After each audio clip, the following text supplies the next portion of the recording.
The visit of Ukrainian President Volodymyr Zelensky to the United Kingdom has sparked discussions about the possibility of the UK providing Ukraine with fighter jets. During his visit, President Zelensky expressed gratitude for the equipment received so far, but warned that supplies were running out.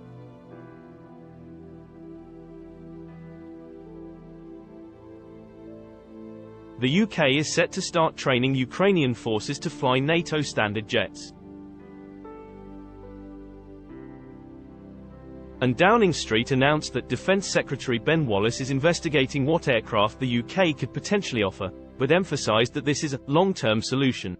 Prime Minister Rishi Sunak stated that nothing is off the table when it comes to providing support to Ukraine. In a statement, former Prime Minister Boris Johnson echoed these calls, saying, "It is time to give the Ukrainians the extra equipment they need to defeat Putin and to restore peace to Ukraine. That means longer-range missiles and artillery, it means more tanks, it means planes." However, the UK's ability to provide Ukraine with fighter jets is limited, with the Royal Air Force, RAF, only having a limited number of aircraft to provide, including about 20 older Typhoon jets. The RAF is already facing a backlog in the training of its own fast jet pilots, and maintenance and upkeep of older aircraft can be more difficult. In his address to Parliament, President Zelensky urged the UK and the West to continue imposing sanctions, until Russia is deprived of any possibility to finance the war.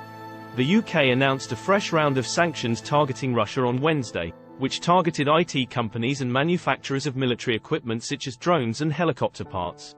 President Zelensky praised the UK for taking a powerful defensive step by announcing that it will send 14 battle tanks to Ukraine.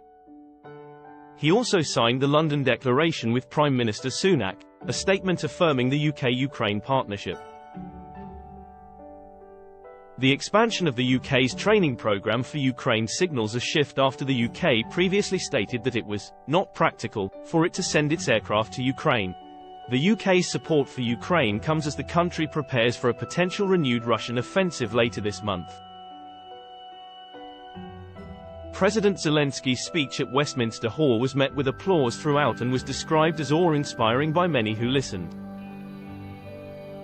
He presented House of Commons Speaker Sir Lindsay Hoyle with the helmet of a Ukrainian pilot, with the writing on the helmet reading, "We have freedom, give us wings to protect it."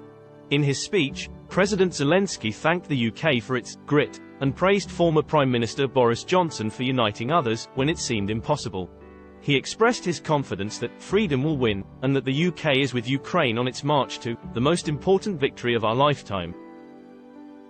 After speaking to Parliament, President Zelensky met King Charles at Buckingham Palace and later signed the London Declaration with Prime Minister Sunak.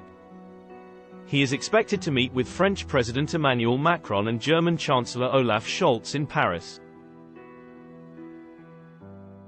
Overall, President Zelensky's visit to the UK has reignited discussions about the UK's support for Ukraine and the possibility of providing the country with fighter jets.